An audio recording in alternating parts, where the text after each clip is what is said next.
Hello friends, मैं हूं प्रहलाद यादव और टारगेट विद प्रहलाद चैनल पर आप लोगों का बहुत बहुत स्वागत है। दोस्तों, आज हम लोग बायोलॉजी को कवर करेंगे, है ना। आज हम लोग बायोलॉजी को सीखेंगे। देखिए, बायोलॉजी से पहला क्वेश्चन ये बनता है कि बायोलॉजी शब्द जो है ये कहाँ से आया, किस भाषा से आया। तो ये सबसे पहले ग्रीक भाषा से आया था। बायोलॉजी ये ग्रीक भाषा से आया हुआ शब्द है। और आप लोग तो जानते ही हैं कि बायोलॉजी मीन्स क्या होता है, जीव विज्ञान होता है। बायोलॉजी मीन्स क्या होता है, जीव विज्ञान होता है। और ये बायोलॉजी शब्द कहाँ से आया, ग्रीक भाषा से आया। अब बायोलॉजी जो शब्द है ना, ये बायोलॉजी दो शब्दों से मिलकर बना है, बायो और लॉजी। बायो का अर्थ होता है लिविंग, है ना। बायो का अर्थ क्या होता है, लिविंग। और लॉजी का अर्थ होता है to study, to study. Living का मतलब है जीव, है ना। जीव हम किसे कहते हैं, जीव हम उसे ही कहते हैं। देखिए, 5 दशाएं मैं आपको बता रहा हूँ, 5 दशाएं जिनमें क्या हो, रेस्पायरेशन हो, जिनमें रेस्पायरेशन हो, जिनमें न्यूट्रिशन हो,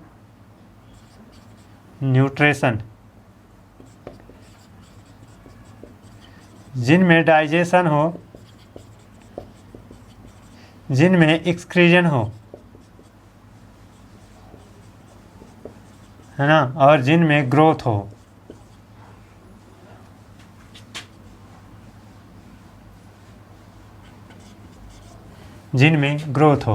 तो ये 5 चीज़ें, यानी रेस्पायरेशन मीन्स श्वसन, न्यूट्रिशन मीन्स पोषण, डाइजेशन मीन्स पाचन, और एक्सक्रीजन मीन्स उत्सर्जन, और ग्रोथ मीन्स वृद्धि। ये पांचों चीज़ें जिनमें होती है उन्हीं को हम लिविंग पार्ट मानते हैं, है ना।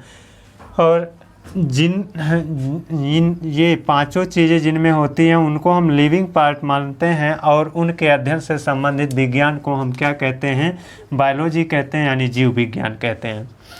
अब आगे तुम्हारा पॉइंट बनता है कि बायोलॉजी की कितनी शाखाएं हैं। वैसे तो बायोलॉजी की बहुत सारी शाखाएं हैं, है ना, लेकिन उनमें से आपको मुख्य रूप से 2 ही शाखा पढ़नी है। एक तो होता है बॉटनी, दूसरा होता है जूलॉजी, है ना। एक होता है क्या, बॉटनी यानी वनस्पति विज्ञान, और दूसरा होता है जूलॉजी यानी जंतु विज्ञान, है ना। अब देखिए, जो जंतु विज्ञान है, जो वनस्पति विज्ञान है ना, इनके खोजकर्ता कौन है ना। तो हम ये कह सकते हैं जो फादर ऑफ ये जंतु विज्ञान के फादर कौन माने जाते हैं और वनस्पति विज्ञान के फादर कौन माने जाते हैं। तो ये जंतु विज्ञान के फादर माने जाते हैं अरस्तु, और वनस्पति विज्ञान के फादर माने जाते हैं थियोफ्रेस्टस।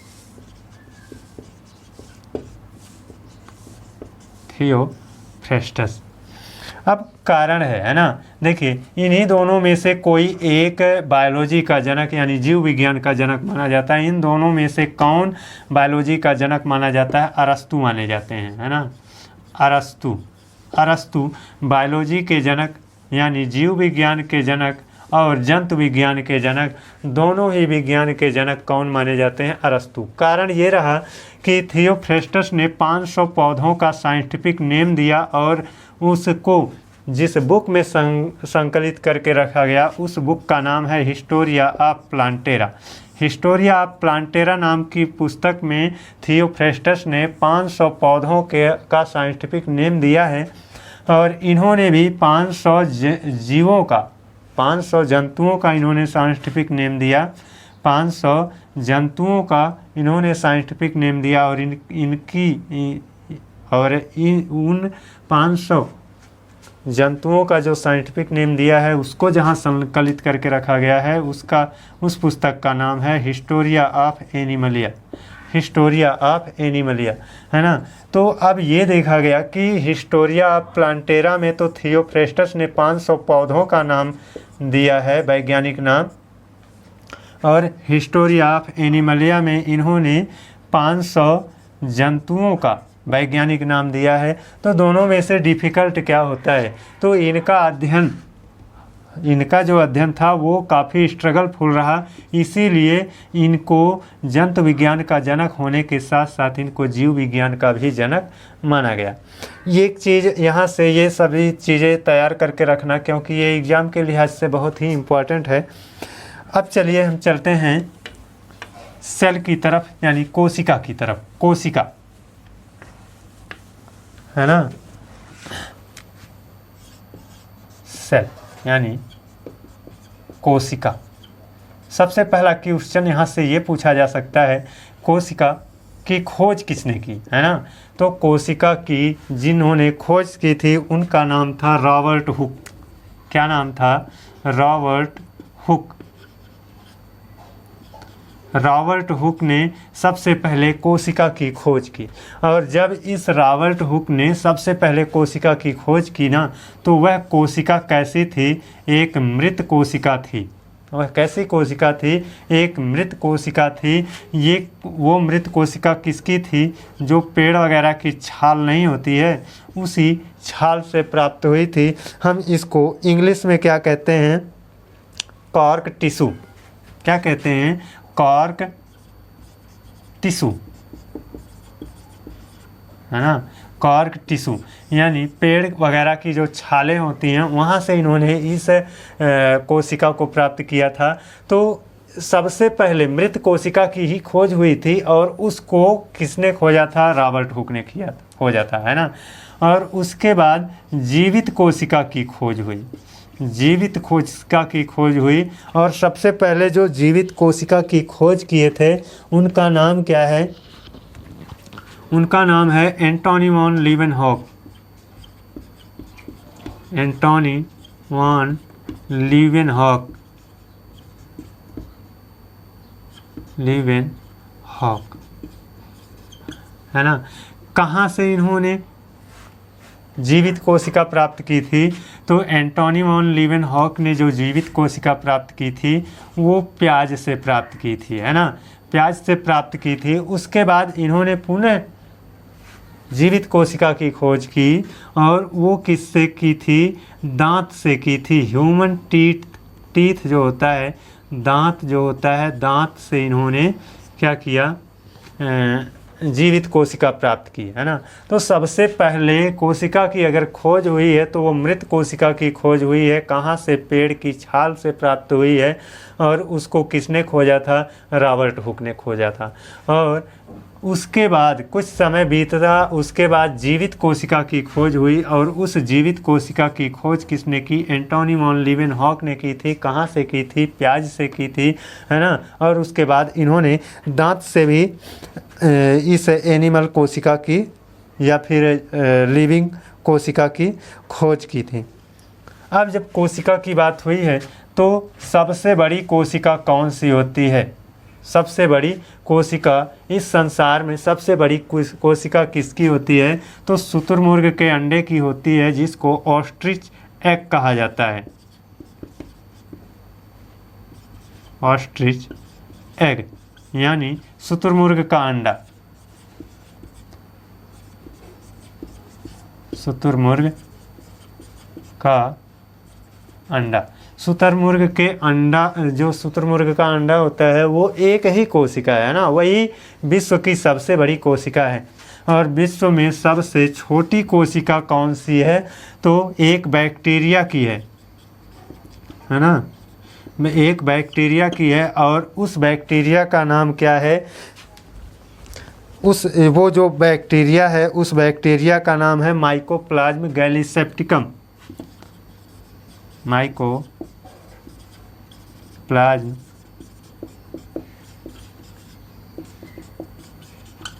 माइकोप्लाज्म गैलीसेप्टिकम उस बैक्टीरिया का नाम है। तो आपसे ये पूछे कि सबसे बड़ी कोशिका, है ना, विश्व में सबसे बड़ी जो कोशिका है वो वो कौन सी कोशिका है? तो शुतुरमुर्ग के अंडे जो शुतुरमुर्ग का अंडा होता है वह विश्व की सबसे बड़ी कोशिका है और विश्व में पाई गई अब तक की सबसे छोटी कोशिका कौन सी है? तो एक बैक्टीरिया की है और उस बैक्टीरिया का नाम है माइकोप्लाज्म गैलीसेप्टिकम बैक्टीरिया, है ना। अगर अब हम ह्यूमन की बात करें, मानव की बात करें, तो मानव शरीर में पाई जाने वाली सबसे बड़ी कोशिका, है ना, largest cell in human body, यानी मानव शरीर में पाई गई सबसे बड़ी कोशिका का नाम क्या है? तो वो होता है ब्रेन सेल न्यूरॉन, है ना। ब्रेन सेल जो होती है न्यूरॉन, वही आपका क्या है? मानव शरीर में पाई गई सबसे बड़ी कोशिका है। मानव शरीर में पाई गई सबसे छोटी कोशिका कौन सी होती है? तो मानव शरीर में पाई गई सबसे छोटी कोशिका यानी स्मॉल सेल, है ना, small cell in human body, यानी मानव शरीर में पाई जाने वाली सबसे छोटी कोशिका का नाम क्या है? तो वो होता है आपका, देखिए ब्लड भी आपका कोशिकाओं का ही बना होता है। आरबीसी, डब्ल्यूबीसी, प्लेटलेट सेल, ये सभी क्या है? कोशिकाएं ही है। आरबीसी भी एक कोशिका है, वाइट ब्लड सेल भी वो कोशिका है, प्लेटलेट वो भी कोशिका है ना।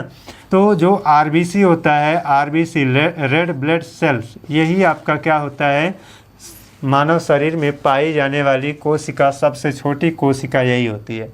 अगर हम गैमेट सेल की बात करें, यानी सबसे छोटी प्रजनन कोशिका की बात करें, गैमेट सेल की बात करें, तो सबसे छोटा गैमेट सेल या सबसे छोटी प्रजनन कोशिका कौन सी है? वो होती है स्पर्म, है ना।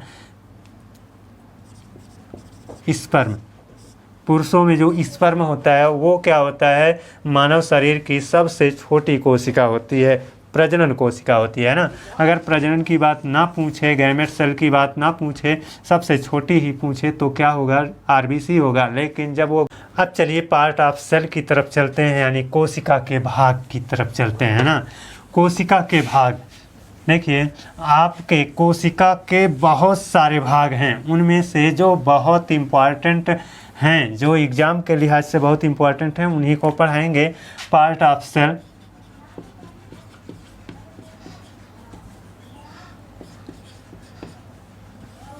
पार्ट ऑफ सेल, देखिए जो कोशिका होती है, जैसे पादप कोशिका यानी प्लांट सेल और एनिमल सेल, दोनों अलग अलग होती हैं, है ना। जो प्लांट सेल होती है वो कुछ इस तरह से होती है,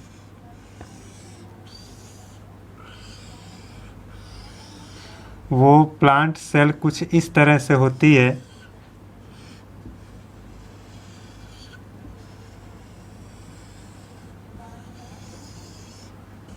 थोड़ा सा बनाने में टाइम लगेगा, लेकिन जब तक बनाएंगे नहीं तब तक आप लोगों को समझ में नहीं आएगा, है ना। प्लांट सेल कुछ इस तरह से होती है।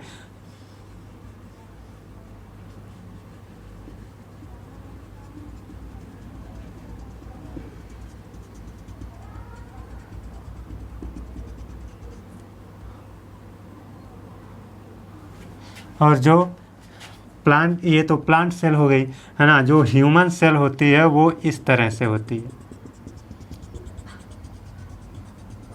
है ना, गोल सा बना दिया हमने है। तो कोई भी कोशिका होती है, उसका कोई निश्चित फिक्स आकार नहीं होता है ना। कोशिकाओं का आकार अलग अलग ही होता रहता है ना। तो इसमें अंतर क्या है? ये प्लांट सेल है और ये क्या है? एनिमल सेल है। दोनों में अंतर ये होता है कि इसमें आपका बाहर की तरफ जो दीवार दिख रही है ये सेल वाल होता है, सेल वाल होता है। ये अंदर की तरफ जो मैंने डॉटेड लाइन से बनाया है ये होता है सेल मेम्ब्रेन, है ना, सेल मेम्ब्रेन। तो ये सेल मेम्ब्रेन ये अंदर की तरफ है और बाहर की तरफ सेल वाल है ना। लेकिन अगर हम इस ह्यूमन या फिर हम ये कहें जो आपका एनिमल सेल होता है यानी जंतु कोशिका जो होती है उसकी अगर हम बात करें तो इसमें सेल वाल नहीं होता है ना। सेल वाल नहीं होता है, सेल मेम्ब्रेन होता है। सब बाहर की तरफ क्या होता है? सेल मेम्ब्रेन ही होता है, सेल मेम्ब्रेन ही क्या होता है, बाहर की तरफ होता है, जबकि इसमें सेल मेम्ब्रेन बाहर नहीं है, अंदर है ना। तो हम यहाँ पर कुल मिलाकर ये कह सकते हैं कि जो ये जंतु कोशिका है, जो ये जंतु कोशिका है और ये क्या है, पादप कोशिका है। तो जंतु कोशिका में आउटर मेम्ब्रेन जो होती है वो सेल मेम्ब्रेन होती है ना। जंतु कोशिका में आउटर मेम्ब्रेन का नाम क्या है, सेल मेम्ब्रेन है, जबकि पादप कोशिका में या प्लांट सेल में आउटर कवरिंग जो होती है वो क्या होता है, सेल वॉल होता है। दोनों में फ़र्क होता है ना। अब यहाँ पर हम कुल मिलाकर ये कह सकते हैं कि एनिमल सेल यानी जंतु कोशिका में सेल वॉल अनुपस्थित रहता है ना। तो यहाँ से एक बहुत बढ़िया क्वेश्चन बनता है कि निम्न में से कौन सा जंतु कोशिका में नहीं पाया जाता है। तो जंतु कोशिका में आपका सेल वॉल नहीं पाया जाता है, जबकि प्लांट सेल में यानी पादप कोशिका में सेल वॉल पाया जाता है ना। तो हम सबसे पहले क्या पढ़ेंगे, सेल वॉल को पढ़ेंगे, उसके बाद सेल मेम्ब्रेन को पढ़ेंगे, है ना। लेकिन इतना आपको याद रहे कि सेल वॉल केवल पादप कोशिका में ही यानी प्लांट सेल में ही मौजूद होता है। तो हेडिंग डालिए सेल वॉल, सेल वॉल यानी कोशिका भित्ति, कोशिका भित्ति, कोशिका भित्ति, इसी को हमें सबसे पहले पढ़ना है। उसके बाद हम सेल मेम्ब्रेन को पढ़ेंगे। इसमें देखिए कोशिका जो भित्ति होती है ये आपका केवल प्लांट सेल में पाई जाती है, केवल प्लांट सेल में पाई जाती है।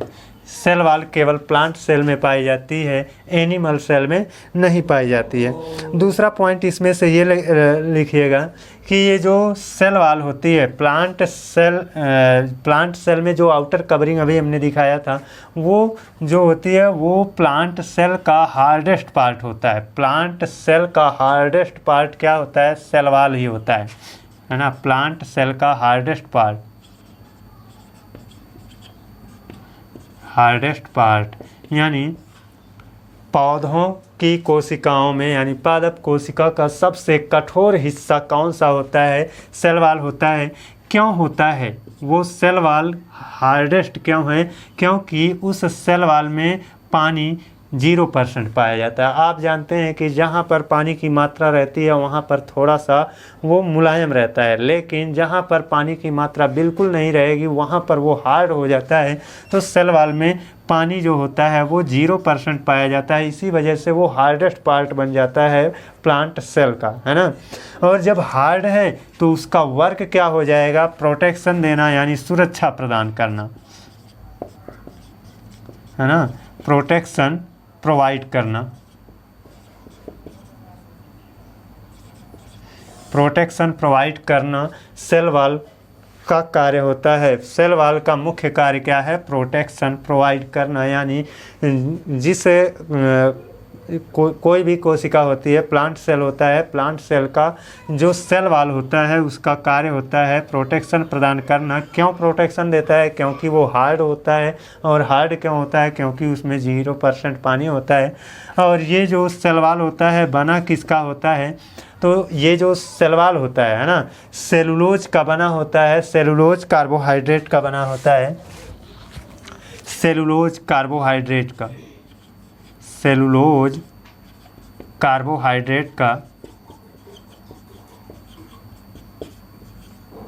सेलुलोज, ये जो सेल वॉल होता है ये सेलुलोज कार्बोहाइड्रेट का बना होता है। तो यहाँ से भी क्वेश्चन पूछा जाता है कि प्लांट सेल में पाया जाने वाला सेल वॉल किसका बना होता है, तो किसका बना होता है, सेलुलोज का बना होता है ना। या फिर आप सेलुलोज कार्बोहाइड्रेट का बना होता है, ऐसा भी बोल सकते हैं। तो ये था कुछ पॉइंट जो कि सेल वॉल से इम्पॉर्टेंट था। अब सेल मेम्ब्रेन से, सेल मेम्ब्रेन यानी सेल मेम्ब्रेन यानी कोशिका झिल्ली, कोशिका झिल्ली, कोशिका झिल्ली। देखिए आप सब लोग जानते हैं कि अभी हमने यहाँ पर आपको सेल मेम्ब्रेन के बारे में बताया कि सेल मेम्ब्रेन जो होती है वो प्लांट सेल और एनिमल सेल दोनों में पाई जाती है ना।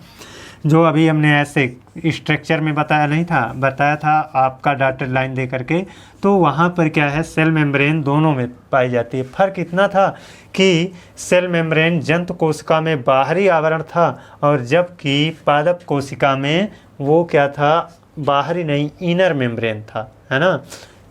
तो ये कहाँ पाया जाता है, दोनों में पाया जाता है, प्लांट में और एनिमल में। प्लांट सेल और एनिमल सेल दोनों प्रकार की कोशिकाओं में ये पाया जाता है, जबकि ये सेल वॉल केवल प्लांट सेल में पाया जाता है। प्लांट सेल में ये क्या होता है, इनर मेम्ब्रेन के रूप में होता है, जबकि एनिमल सेल में ये क्या होता है,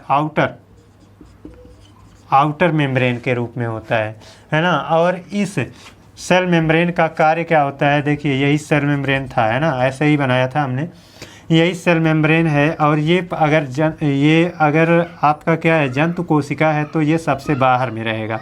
अगर प्लांट सेल होता तो इसके बाहर भी एक कवरिंग होती, सेल वॉल होता है ना, इसके बाहर भी क्या होती, एक कवरिंग होती, सेल वॉल एक होता।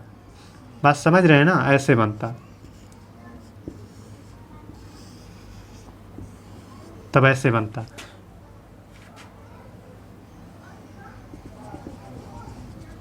बनता। है ना। तो वही है कि ये क्या है, इनर कवरिंग के रूप में होता है, किसमें, प्लांट सेल में इनर कवरिंग के रूप में है, जबकि एनिमल सेल में ये क्या होता है, आउटर कवरिंग के रूप में होता है। अब इसका कार्य क्या होता है, इसका कार्य ये होता है कि अंदर के मॉलिक्यूल को वो बाहर नहीं जाने देगा और बाहर के मॉलिक्यूल को वो अंदर नहीं आने देगा।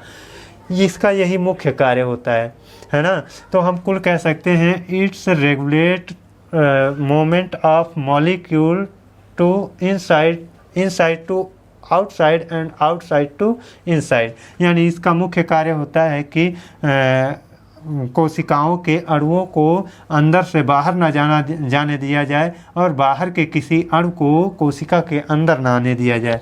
क्योंकि ये जो कोशिकाएं होती हैं, कोशिका ही क्या होती है, बेसिक यूनिट होती है। कोई भी, चाहे प्लांट हो चाहे एनिमल हो, उसकी सबसे छोटी इकाई कोशिका होती है और वही सबसे मुख्य इकाई होती है, बेसिक इकाई होती है ना। और इसके साथ साथ ये कोशिकाएं जो होती हैं ये कार्यात्मक एवं संरचनात्मक इकाई भी मानी जाती हैं। तो कोशिका बहुत ही महत्वपूर्ण है, कोशिकाओं से ही हमारे शरीर का निर्माण होता है ना। सबसे छोटी इकाई हमारी कोशिकाएं ही हैं। इनसे क्या बनता है, जब बहुत सारी कोशिकाएं मिल जाती हैं तो एक टिश्यू बन जाता है, और जब एक टिश्यू बनता है तो एक ऑर्गन बन जाता है, एक ऑर्गन बनता है तो एक ऑर्गन सिस्टम बन जाता है ना। तो इस तरह से, और कई ऑर्गन सिस्टम मिल जाते हैं तो वो क्या बन जाता है, एक बॉडी बन जाता है। तो हम कह सकते हैं कि ये सबसे छोटी इकाई जो कोशिका होती है ना, उस कोशिका, अगर वह कोशिका प्लांट सेल की है तो उसमें आउटर कवरिंग सेल वॉल होगा, और वह कोशिका अगर एनिमल की है तो उसकी आउटर कवरिंग क्या होगी, सेल मेम्ब्रेन होगी।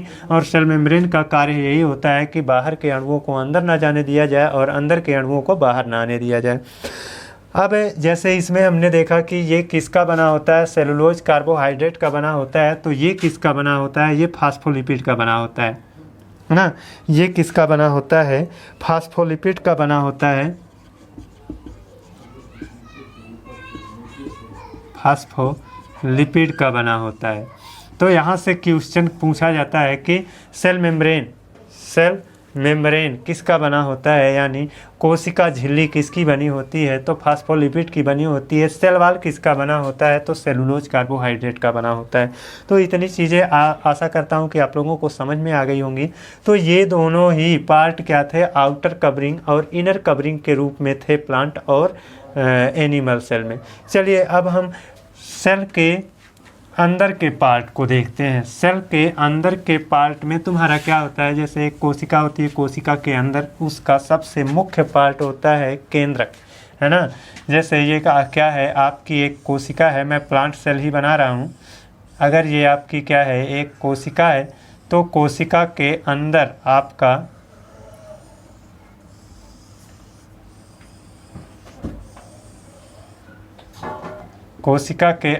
आपका केंद्र में सेल वॉल, वो क्या नाम होता है, न्यूक्लियस होता है।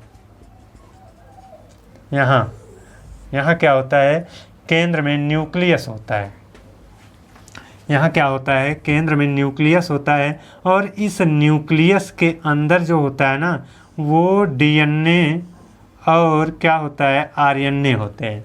डीएनए और आरएनए होते हैं, और इस डीएनए पर क्रोमोसोम लगे होते हैं, और इन क्रोमोसोम पर क्या लगे होते हैं, जीन लगे होते हैं, है ना। तो अब इस न्यूक्लियस को पढ़ेंगे, तो न्यूक्लियस को पढ़ने के साथ साथ हमको और क्या क्या चीज़ें पढ़नी होगी। डीएनए के बारे में पढ़ना होगा, आरएनए के बारे में पढ़ना होगा, डीएनए पर लगे हुए जो क्रोमोसोम होते हैं उनको पढ़ना होगा, और क्रोमोसोम के ऊपर जो जीन लगे होते हैं उनको भी पढ़ना होगा। तो इन्हीं सभी चीज़ों को हम पढ़ेंगे, लेकिन इस चीज़ को हम आज के इस वीडियो में नहीं कवर कर पाएंगे। अगले वीडियो में हम न्यूक्लियस को बहुत ही डिटेल में पढ़ेंगे, है ना। और आप लोगों को हमारा यह वीडियो कैसा लगा ये कमेंट करके आप लोग ज़रूर बता दीजिएगा। अगले दिन आप लोगों को ये न्यूक्लियस में टॉपिक ज़रूर पढ़ाऊँगा। तब तक के लिए धन्यवाद। और हाँ, अगर आप नए हैं तो चैनल को सब्सक्राइब कर लेना और बेल आइकन को भी प्रेस कर लेना।